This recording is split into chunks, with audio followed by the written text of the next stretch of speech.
Aujourd'hui, on se retrouve pour l'épisode 3 de Vie ma vie d'atypique et nous allons parler de Marc, 28 ans, développeur web.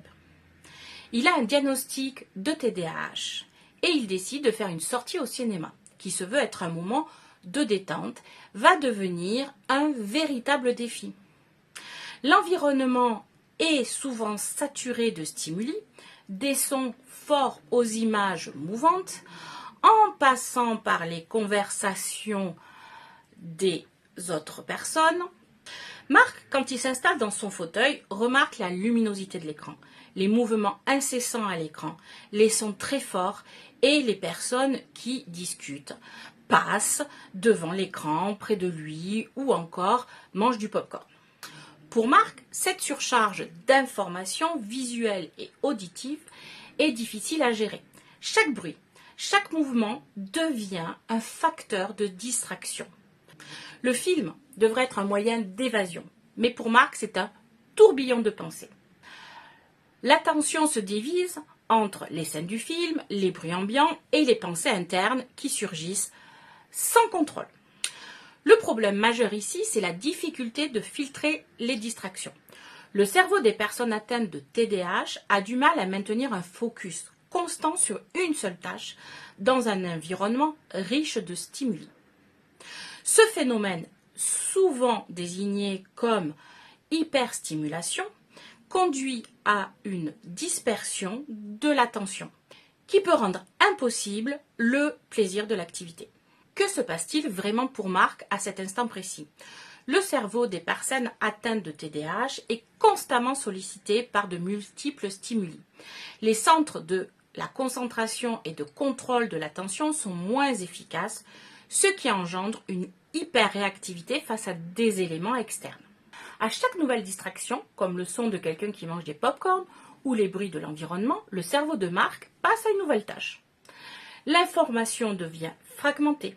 Chaque moment passé à s'ajuster à ces distractions éloigne Marc de ce qu'il essaye de faire, regarder le film. Ce processus n'est pas volontaire. C'est une caractéristique du TDAH. L'incapacité à filtrer les stimuli.